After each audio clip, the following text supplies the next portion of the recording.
کر رہے تھے کہ اللہ سبحانہ و تعالیٰ نے جب آدم علیہ السلام کو دنیا میں بھیجنے کا اور آدم علیہ السلام کی اولادوں کو ریپریزنٹیٹو بنایا اپنی ریولیشن کا کہ وہ دنیا میں لوگوں کے لیے ایک ہدایت کا ذریعہ بنیں گے، تو اس سے پہلے کون سی مخلوقات زمین پر موجود تھی؟ ابن کثیر رحمہ اللہ نے اپنی کتاب البدایہ والنہایہ میں کچھ نیریشنز ذکر کی ہیں، اور یہ کچھ اسرائیلی روایات ہیں، اور اسرائیلی روایات کو اکثر ابن کثیر اپنی کتابوں میں اور کچھ تفسیر میں بھی مینشن کرتے ہیں، جو کانٹرڈکٹ نہیں کرتا قرآن و سنت سے۔ اس کے بارے میں اللہ سبحانہ و تعالیٰ بہتر جانتے ہیں، لیکن ابن کثیر اپنی کتاب میں یہ مینشن کرتے ہیں کہ انسانوں سے اور جنوں سے پہلے دو مخلوقات زمین پر موجود تھیں جن کا نام تھا ہم اور بن، اور اللہ سبحانہ و تعالیٰ بہتر جانتے ہیں ان کے متعلق، کیونکہ ہمیں اللہ سبحانہ و تعالیٰ نے بہت قلیل، بہت تھوڑا علم دیا ہے۔ لیکن جب اللہ سبحانہ و تعالیٰ نے ارادہ کیا کہ اللہ سبحانہ و تعالیٰ نے آدم علیہ السلام اور ان کی اولادوں کو زمین کے اوپر بھیجنا ہے،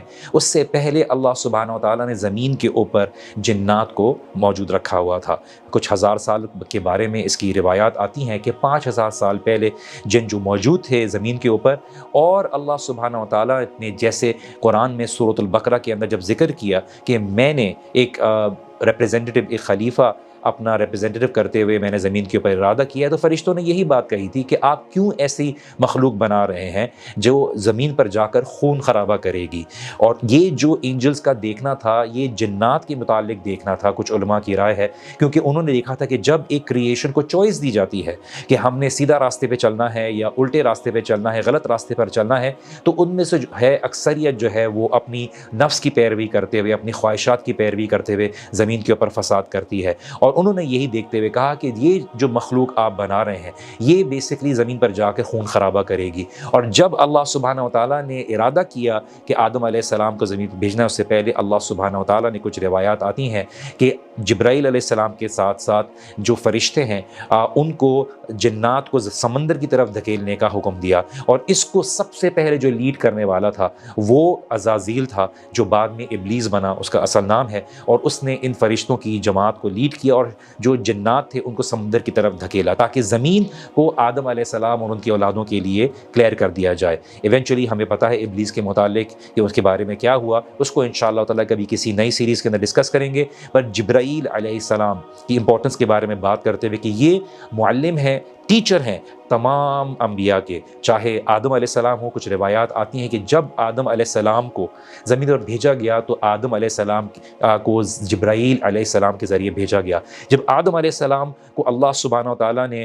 بنانے کی نیت کی تو اللہ سبحانہ و تعالیٰ نے جبرائیل علیہ السلام کو زمین پر بھیجا، اور جبرائیل علیہ السلام نے جو زمین سے مٹی اٹھائی اس سے آدم علیہ السلام کو بنایا گیا۔ جب آدم علیہ السلام دنیا سے جانے لگے اور ان کی ڈیتھ ہو گئی تو آدم علیہ السلام کو جبرائیل علیہ السلام اور فرشتوں نے دفن کیا، یہ دکھانے کے لیے کہ کس طرح سے آدم علیہ السلام کی اولادوں کو، اپنے لوگوں کو زمین میں دفن کرنے کی ضرورت ہے۔ ہمیں جبرائیل علیہ السلام کے بارے میں مختلف روایات ملتی ہیں، اور سب سے امپورٹنٹ ہمیں جب رسول اللہ صلی اللہ علیہ وسلم کا انٹریکشن ملتا ہے کہ پہلی وحی جب نازل ہوئی رسول اللہ صلی اللہ علیہ وسلم پہ تو کس طرح سے رسول اللہ صلی اللہ علیہ وسلم کا انٹریکشن ہوا جبرائیل علیہ السلام سے۔ اب ہمیں اما عائشہ رضی اللہ عنہ سے روایت ملتی ہے کہ اللہ کے رسول صلی اللہ علیہ وسلم کو جب پہلی وحی نازل ہوئی تو اس سے 6 مہینے پہلے رسول اللہ صلی اللہ علیہ وسلم کو خواب آنا شروع ہو جاتے، اور وہ خواب اگلے دن روز روشن کی طرح نمایاں ہو جاتے، meaning it was true dreams. ہمارا یہ عقیدہ ہے اور ہمیں تعلیمات قرآن و سنت سے ملتی ہیں کہ انبیاء کے خواب بھی وحی کی ایک صورت ہوتی ہیں، اور اسی لیے اس خواب کے اندر جبرائیل علیہ السلام کو کچھ علماء کی اوپینین ہے کہ دیکھا جاتا تھا کہ رسول اللہ صلی اللہ علیہ وسلم نے دیکھا، اور ایونچولی جب غار حرا میں جب جبرائیل علیہ السلام نے رسول اللہ صلی اللہ علیہ وسلم کے سامنے اپنے آپ کو ظاہر کیا تو رسول اللہ صلی اللہ علیہ وسلم کو کہا کہ اقرا، اور رسول اللہ صلی اللہ علیہ وسلم کہا ما انا بقاری، میں پڑھنا نہیں جانتا، اور رسول اللہ صلی اللہ علیہ وسلم کو 3 دفعہ سکویز کیا جبرائیل علیہ السلام نے۔ اب یہ 3 دفعہ کیوں سکویز کیا رسول اللہ صلی اللہ علیہ وسلم کو جبرائیل علیہ السلام میں، اس کے 2 اوپینین موجود ہیں۔ نمبر 1، جیسے میں نے آپ کو بتایا کہ جبرائیل علیہ السلام چونکہ رسول اللہ صلی اللہ علیہ وسلم کے خواب میں آتے تھے تو جبرائیل علیہ السلام نے رسول اللہ صلی اللہ علیہ وسلم کو یہ بتانے کے لیے کہ آپ خواب نہیں دیکھ رہے، میں حقیقت میں آپ کے سامنے ہوں، 3 دفعہ سکویز کیا اور کہا کہ اقرا،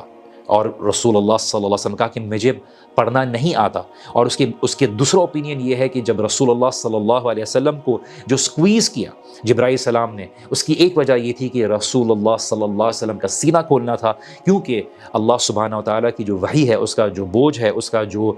وزن ہے، وہ بہت بھاری ہے. اللہ سبحانہ و تعالیٰ قرآن میں فرماتے ہیں لو انزلنا ھذا القرآن علی جبل لرأیتہ خاشعا متصدعا من خشیۃ اللہ، کہ اگر یہ قرآن کسی پہاڑ کے اوپر نازل کر دیا جاتا تو وہ پہاڑ بھی اس کے وزن سے چورا چورا ہو جاتی، پیسز بائی پیسز ہو جاتی. لیکن رسول اللہ صلی اللہ علیہ وسلم کا جو سینہ تھا، اس کو تیار کیا گیا اللہ سبحانہ و تعالیٰ کی وحی کو برداشت کرنے کے لیے، اس کے وزن کو کیری کرنے کے لیے، اس کی رسپانسبلٹی کو کیری کرنے کے لیے. اور رسول اللہ صلی اللہ علیہ وسلم نے اپنے آخری خطبے میں جب انگلی اٹھا کر آسمان کی طرف اشارہ کیا کہ یا اللہ میں نے اپنی ذمہ داری نبھا دی، تو گواہ رہنا، میں نے تیرے پیغام کو لوگوں تک پہنچا دیا. جبرائیل علیہ السلام کے متعلق ہمیں یہ پتہ چلتا ہے کہ جب رسول اللہ صلی اللہ علیہ وسلم نے غار حرا میں ان سے پہلی انٹریکشن کی، تو رسول اللہ صلی اللہ علیہ وسلم جب غار سے اتر کر جا رہے تھے تو رسول اللہ صلی اللہ علیہ وسلم کو ایک روایت میں آتا ہے، صحیح حدیث کے اندر ہے کہ آواز آئی کہ یا محمد صلی اللہ علیہ وسلم. رسول اللہ صلی اللہ علیہ وسلم نے دیکھا، ان کو کوئی نظر نہیں آیا. پھر رسول اللہ صلی اللہ علیہ وسلم کو آواز آئی یا محمد، تو رسول اللہ صلی اللہ علیہ وسلم فرماتے ہیں کہ میں نے جب آسمان کی طرف دیکھا تو جبرائیل علیہ السلام اللہ سبحانہ و تعالیٰ کی دی ہوئی جو کرسی ہے، جو تھرون ہے، اس میں بیٹھے ہوئے تھے اور ان کے 600 پر تھے. اور رسول اللہ صلی اللہ علیہ وسلم نے بتایا کہ ان کے پروں سے روبیز اور پرلز گر رہے تھے، ان کے جو پاؤں تھے وہ گرین تھے اور ان کا سر جو تھا وہ بھی گرین تھا. اللہ عالم، اللہ سبحانہ و تعالیٰ نے کچھ چیزیں ہم سے جو ہے غیب کا معاملہ رکھا ہے، جو رسول اللہ صلی اللہ علیہ وسلم نے ہمیں بتایا کہ رسول اللہ صلی اللہ علیہ وسلم کو جب بھی آتے جبرائیل علیہ السلام تو کبھی کبھار خواب کی صورت میں آتے، اور اللہ سبحانہ و تعالیٰ جب رسول اللہ صلی اللہ علیہ وسلم کو کوئی وحی بھیجتے تو خواب کی صورت میں بھیجتے. یا اللہ سبحانہ و تعالیٰ نے معراج پر جس طرح سے رسول اللہ صلی اللہ علیہ وسلم کو خود بلایا اور وہاں پر جو سورۃ البقرہ کی آخری آیات ہیں آمن الرسول والی، وہ جو آیات ہیں وہ رسول اللہ صلی اللہ علیہ وسلم کو دیں، اور نماز کا جو تحفہ دیا، یہ ڈائریکٹ ریویلیشن تھی. اسی طرح سے کبھی کبھار جبرائیل علیہ السلام اپنی اصل حالت میں رسول اللہ صلی اللہ علیہ وسلم کے سامنے آتے، اور کچھ روایات سے ہمیں پتہ چلتا ہے کہ وہ ایک یا دو دفعہ کا معاملہ تھا، اللہ عالم. اور اسی طرح سے کئی دفعہ جبرائیل علیہ السلام انسانی روپ میں رسول اللہ صلی اللہ علیہ وسلم کے سامنے آتے، اور جبرائیل السلام جو ایک صحابی ہیں دحیہ کلبی رضی اللہ عنہ، ان کے روپ میں آتے جو سملر ہوتا. اسی طرح سے کافی صحابہ کو ایسا لگتا کہ شاید دحیہ ہی ہیں، لیکن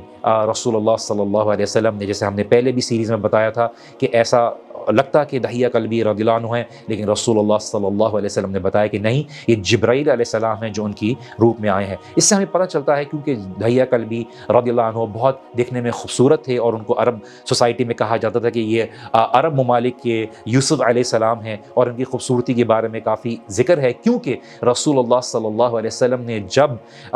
دحیہ کلبی رضی اللہ عنہ کو ہیراکلس کی قوم کی طرف ایک پیغام لے کر بھیجا تو ان کو چنا، تاکہ جب یہ گئے تو لوگوں نے دیکھا کہ کون ہے جو رسول اللہ صلی اللہ علیہ وسلم کا میسنجر ہے، اور ان کے لوگ کیسے دکھتے ہیں. جب سب لوگ جمع ہوئے، انہوں نے دحیہ کلبی رضی اللہ عنہ کو دیکھا تو ان کی حیرت یہ تھی کہ اچھا، کیا اس نبی کے جو اپنے آپ کو نبوت کا دعویٰ کرتا ہے، کیا واقعی اس کے فالوورز ایسے ہیں، کیا دکھنے میں ایسے ہیں؟ تو this was the strategy used by رسول اللہ صلی اللہ علیہ وسلم to be able to present an idea that this is how our امہ is in front of those جن کے سامنے یہ ویلیوز رہتی تھیں. جبرائیل علیہ السلام معراج میں بھی رسول اللہ صلی اللہ علیہ وسلم کے ساتھ تھے. ہر آسمان پر تمام انبیاء کے ساتھ ملاقات کرنا، جہنم کے جو فرشتے ہیں مالک، ان سے ملاقات کروانا. اور رسول اللہ صلی اللہ علیہ وسلم نے جب ایک دفعہ مالک جو جہنم کا گیٹ کیپر ہے اس سے ملاقات کی تو رسول اللہ صلی اللہ علیہ وسلم نے دیکھا کہ وہ مسکراتا نہیں ہے، اور رسول اللہ صلی اللہ علیہ وسلم نے جبرائیل علیہ السلام سے پوچھا کہ کیا وجہ ہے کہ مسکراتا نہیں ہے؟ تو جبرائیل علیہ السلام نے بتایا کہ جب سے اس نے جہنم کو دیکھا ہے اس نے مسکرانا چھوڑ دیا ہے. Meaning even the severity of hell fire affects the angels. اور یہ ہے اللہ سبحانہ و تعالیٰ کی جہنم اور جنت کے بارے میں، اور ہمیں جو بتایا گیا ہے اس کی ڈسکرپشن سے ہمیں پتہ چلتا ہے کہ it is beyond some thing جو آپ دنیا سے امیجن کر سکتے ہو. جبرائیل السلام was also responsible for the destruction of many nations before him,